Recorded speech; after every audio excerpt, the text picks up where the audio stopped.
Hello दोस्तों, स्वागत है आपका स्टडी नाउ 6 चैनल पे। आशा है आप सभी ठीक होंगे। तो किसी कारणवश कुछ दिनों तक मैं वीडियो अपलोड नहीं कर पा रही थी, उसके लिए माफ़ी चाहती हूँ, पर कोशिश करूँगी कि अब वीडियो कंटिन्यू अपलोड करूँ। और आज की क्लास में जितने भी प्रश्न रहने वाले हैं वे सभी गद्य साहित्य से संबंधित रहेंगे और सभी प्रश्न महत्वपूर्ण रहेंगे, इसलिए ध्यान दीजिएगा और अंत तक जुड़े रहिएगा। पहला प्रश्न है, उर्दू को यामिनी भाषा कहने का श्रेय किसको है? तो उर्दू को यामिनी भाषा कहने का श्रेय लल्लू लाल को है। प्रेम सागर की रचना करते वक्त इन्होंने यामिनी भाषा छोड़ने का संकेत दिया था। ठीक है, ऐसा माना जाता है कि प्रेम सागर की रचना करते वक्त इन्होंने यामिनी भाषा छोड़ने का संकेत दिया था। इसके अलावा प्रेम सागर तो इनकी महत्वपूर्ण रचना रही ही, साथ ही इनके कुछ और प्रसिद्ध रचनाएं हैं। सिंहासन बत्तीसी, शकुंतला, माधोनल, ब्रजभाषा व्याकरण। ठीक है, सिंहासन बत्तीसी, शकुंतला, माधोनल और ब्रजभाषा व्याकरण। अगला प्रश्न देखते हैं, इतिहास तिमिर नाशक ग्रंथ के रचयिता कौन रहे? इतिहास तिमिर नाशक ग्रंथ के रचयिता रहे राजा शिव प्रसाद सितारे हिंद। राजा शिव प्रसाद सितारे हिंद अरबी फारसी मिश्रित हिंदी के पक्षपाती थे। ठीक है, राजा शिव प्रसाद सितारे हिंद अरबी फारसी मिश्रित हिंदी के पक्षपाती थे। ये भारतेंदु हरिश्चंद्र के गुरु भी थे। इसके अलावा इनकी अन्य महत्वपूर्ण रचनाएं हैं। इतिहास तिमिर नाशक के अलावा इनकी कुछ अन्य महत्वपूर्ण रचनाएं हैं। राजा भोज का सपना, आलसियों का कोड़ा, मानव धर्मसार, गुटका। अगला प्रश्न देखते हैं, रामचंद्र शुक्ल के अनुसार इंशाअल्लाह खां ने अपनी भाषा को किस प्रकार के शब्दों से मुक्त रखने की प्रतिज्ञा नहीं की थी? रामचंद्र शुक्ल के अनुसार इंशाअल्लाह खां ने अपनी भाषा को किस प्रकार के शब्दों से मुक्त रखने की प्रतिज्ञा नहीं की थी? तो तत्सम शब्दों से इंशाअल्लाह खां ने अपनी भाषा को मुक्त रखने की प्रतिज्ञा नहीं की थी। इन्होंने अपनी भाषा को 3 प्रकार के शब्दों से मुक्त रखने की प्रतिज्ञा की थी।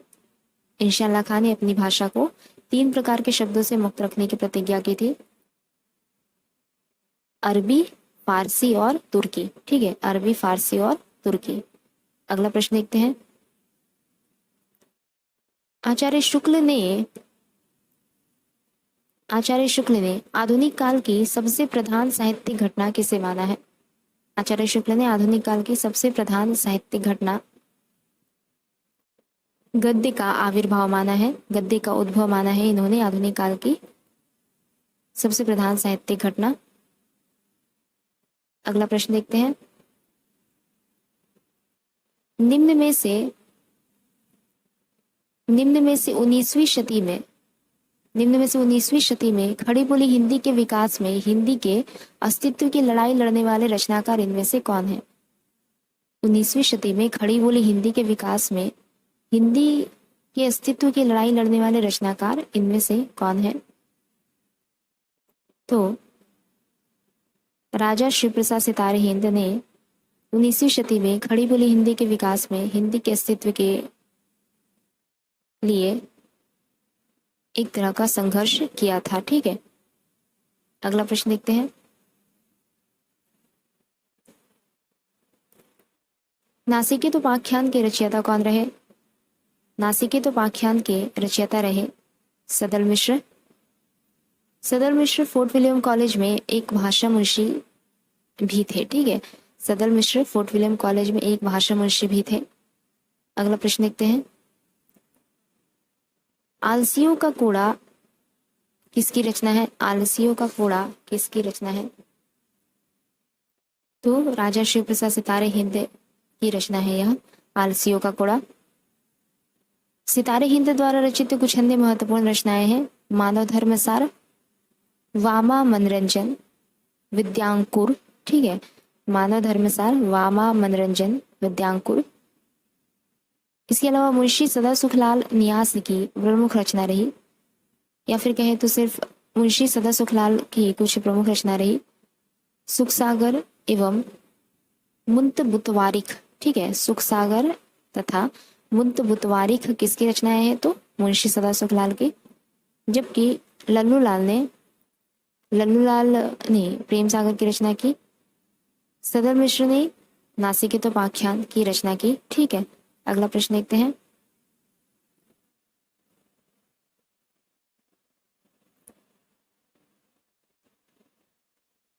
इतना सुन के पात शाही जी श्री अकबर शाही जी आध सेर सोना नरहर दास चारण को दिया, इनके 1.5 सेर सोना हो गया, रास बंचना पूरन भया, आम खास बरखास हुआ। इन पंक्तियों का संबंध इनमें से किस पुस्तक से है? तो इन पंक्तियों का संबंध है चंद छंद वर्णन की महिमा नामक पुस्तक से। ठीक है, चंद छंद वर्णन की महिमा अकबर के दरबारी कवि गंग द्वारा रचित है। चंद छंद वर्णन की महिमा नामक पुस्तक अकबर के दरबारी कवि गंग द्वारा रचित है। इसके अलावा यह गद्य पुस्तक खड़ी बोली हिंदी में लिखी गई है। चंद छंद वर्णन की महिमा खड़ी बोली हिंदी में लिखी गई है। अगला प्रश्न देखते हैं। न खास हिंदी न खास उर्दू, जबान गोया मिली जुली हो। न खास हिंदी न खास उर्दू, जबान गोया मिली जुली हो। उपयुक्त कथन किनका है? प्रस्तुत कथन है राजा शिव प्रसाद सितारे हिंद का। ये भारतेंदु हरिश्चंद्र के गुरु थे। ठीक है, अभी थोड़ी देर पहले ही बताया था। अगला प्रश्न देखते हैं। निम्न प्रहसनों में से एक जीपी श्रीवास्तव समाप्ति रचना नहीं है। निम्न प्रहसनों में से एक जीपी श्रीवास्तव समाप्ति द्वारा रचित नहीं है। लबड़ धोंदो प्रहसन जीपी श्रीवास्तव समाप्ति द्वारा रचित नहीं है। यह बद्रीनाथ भट्ट द्वारा रचित एक प्रहसन है।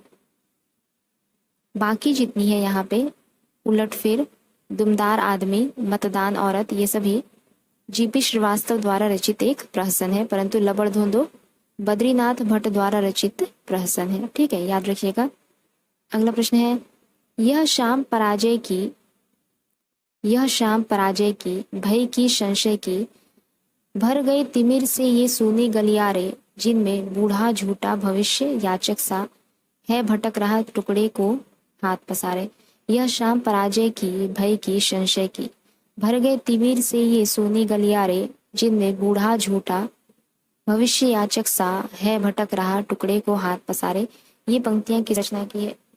तो प्रस्तुत पंक्ति है धर्मवीर भारती द्वारा रचित अंधायुग नामक गीति नाट्य से। ठीक है, प्रस्तुत पंक्ति धर्मवीर भारती द्वारा रचित अंधायुग नामक गीति नाट्य से उद्धृत है। इसका कथानक महाभारत के अंतिम दिन पर आधारित है।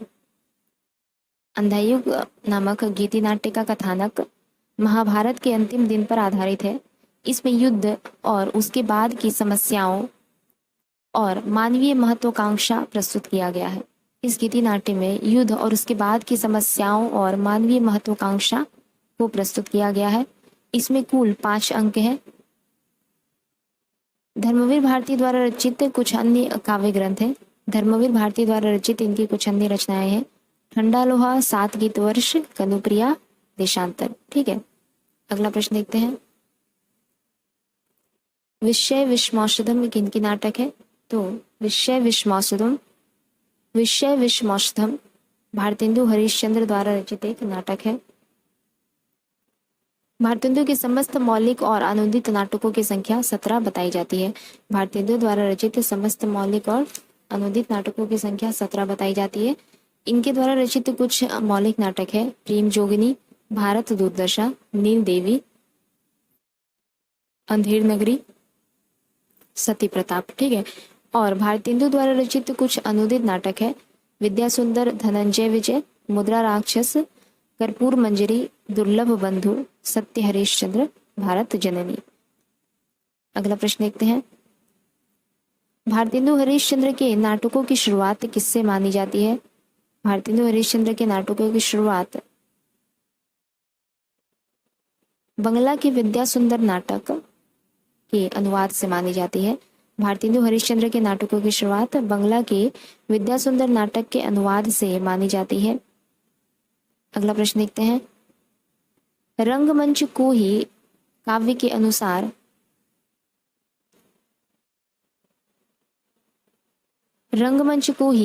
अनुसार विस्तार करना पड़ा तथा प्रत्येक काल में माना जाएगा कि काव्यों के अथवा नाटकों के लिए ही रंगमंच होते हैं। काव्य की सुविधा जुटाना रंगमंच का काम है। रंगमंच को ही काव्य के अनुसार विस्तार करना पड़ा तथा प्रत्येक काल में माना जाएगा कि काव्यों के अथवा नाटकों के लिए ही रंगमंच होते हैं। काव्य की सुविधा जुटाना रंगमंच का काम है। यह पंक्ति किनकी है? तो प्रस्तुत पंक्ति है जयशंकर प्रसाद की। अगला प्रश्न देखते हैं, भारतेंदु हरिश्चंद्र का अधूरा नाटक कौन सा है? भारतेंदु हरिश्चंद्र का अधूरा नाटक है सती प्रताप। भारतेंदु हरिश्चंद्र का अधूरा नाटक है सती प्रताप। इस नाटक को बाद में राधा कृष्ण दास द्वारा पूरा किया गया था। सती प्रताप नामक अधूरे नाटक को बाद में राधा कृष्ण दास द्वारा पूरा किया गया था। अगला प्रश्न देखते हैं, निम्न में से किस नाटक के रचयिता गोविंद वल्लभ पंत है? इनमें से किस नाटक के रचयिता गोविंद वल्लभ पंत है? तो सुहाग बिंदी और ययाति नामक नाटकों के रचयिता गोविंद वल्लभ पंत है। इसके अलावा ये नाटक सामाजिक और पौराणिक नाटकों की श्रेणी में गिने जाते हैं। सुहाग बिंदी और ययाति नामक नाटक सामाजिक और पौराणिक नाटकों की श्रेणी में गिने जाते हैं। अगला प्रश्न देखते हैं, निम्न में से कौन सी एक लघु कथा गोविंद वल्लभ पंत की है? निम्न में से कौन सी एक लघु कथा गोविंद वल्लभ पंत की है? तो बलि का बकरा नामक लघु कथा गोविंद वल्लभ पंत की है। बलि का बकरा नामक लघु कथा गोविंद वल्लभ पंत की है। इसके अलावा प्रतिशोध, पाताल विजय, शिव साधना के रचयिता रहते हैं हरिकृष्ण प्रेमी। ठीक है, प्रतिशोध, पाताल विजय, शिव साधना के रचयिता रहे हरिकृष्ण प्रेमी। अगला प्रश्न देखते हैं, विद्रोहिणी अम्बा नाटक किनके द्वारा रचित है? विद्रोहिणी अम्बा नाटक किनके द्वारा रचित है? तो विद्रोहिणी अम्बा नाटक उदय शंकर भट्ट द्वारा रचित है। अगला प्रश्न देखते हैं, खजुराहो का शिल्पी नाटक किनके द्वारा रचित है? खजुराहो का शिल्पी नाटक किनके द्वारा रचित है? तो खजुराहो का शिल्पी नाटक शंकर शेष द्वारा रचित है। खजुराहो का शिल्पी नाटक किनकी रचना है? तो शंकर शेष की।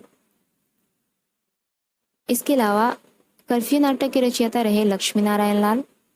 दुलारी बाई के रचयिता रहे मणि मधुकर। दुलारी बाई के रचयिता रहे मणि मधुकर तथा ख्याल भारमली के रचयिता रहे हमीदुल्ला। ख्याल भारमली के रचयिता रहे हमीदुल्ला। मणि मधुकर दुलारी बाई के रचयिता है। लक्ष्मी नारायण लाल कर्फ्यू के रचयिता है। अगला प्रश्न देखते हैं, धर्मवीर भारती से संबंधित कौन सा कथन सही नहीं है? तो इनकी कनुप्रिया और अंधायुग महाकाव्यात्मक रचनाएं हैं, ये सही नहीं है। इनकी कनुप्रिया और अंधायुग महाकाव्यात्मक रचनाएं हैं, ये सही नहीं है। इसके अलावा अंधायुग अंधों के माध्यम से ज्योति की कथा है जिसमें विजय केवल अंधेपन की होती है, सही है। कनुप्रिया में राधा कृष्ण प्रेम की तन्मयता का प्रश्नानुकूलता के साथ मनोहर संयोग मिलते हैं, ये भी सही है। ये आधुनिक संवेदना के कवि है, ये भी सही है। अगला प्रश्न देखते हैं, नारद की वीणा नाटक किनके द्वारा रचित है? नारद की वीणा नाटक किनके द्वारा रचित है? तो लक्ष्मी नारायण मिश्र के द्वारा रचित है नारद की वीणा नाटक। इनके द्वारा रचित कुछ अन्य नाटक है सिंदूर की होली, अशोक, सन्यासी, राक्षस का मंदिर, मुक्ति का रहस्य, वितस्ता की लहरें, गुड़िया का घर। अगला प्रश्न देखते हैं, निम्न में से कौन सी जयशंकर प्रसाद द्वारा रचित एकांकी है? एक घोट जयशंकर प्रसाद द्वारा रचित एक एकांकी है। हिंदी का प्रथम मंचित नाटक माना जाता है जानकी मंगल को। हिंदी का प्रथम मंचित नाटक जानकी मंगल, जिसके रचयिता रहते हैं पंडित शीतला प्रसाद त्रिपाठी। इसके अलावा आगा हसन अमानत द्वारा रचित इंदर सभा एक गीति नाट्य है। उर्दू का नाटक है यह इंदर सभा। ठीक है, यह आगा हसन अमानत द्वारा रचित एक गीति नाट्य है इंदर सभा। बूढ़े मुंह मुहासे प्रहसन के लेखक कौन है? बूढ़े मुंह मुहासे प्रहसन के लेखक कौन है? राधा चरण गोस्वामी। बूढ़े मुंह मुहासे प्रहसन के लेखक रहे राधा चरण गोस्वामी। इसमें हिंदू और मुसलमान किसान एक साथ जमींदार के प्रति सम्मिलित विद्रोह करते हैं और अपनी समस्याओं का निराकरण करते हैं, इसे ही दर्शाया गया है। इस पुस्तक में हिंदू और मुसलमान किसान एक साथ किस प्रकार जमींदार के प्रति विद्रोह करते हैं और अपनी समस्याओं का समाधान करते हैं। अगला प्रश्न देखेंगे, कली कौतुक रूपक नाटक किनके द्वारा रचित है? कली कौतुक रूपक नाटक प्रताप नारायण मिश्र के द्वारा रचित है। कली कौतुक रूपक नाटक। भीष्म साहनी के नाटकों की कौन सी विशेषताएं हैं? तो भीष्म साहनी के नाटकों की विशेषताएं हैं भारतीय नारी की पीड़ा का प्रभावी प्रस्तुतिकरण तथा मध्यकालीन धर्मांधता, अनाचार तथा तानाशाही की सामयिक संगति।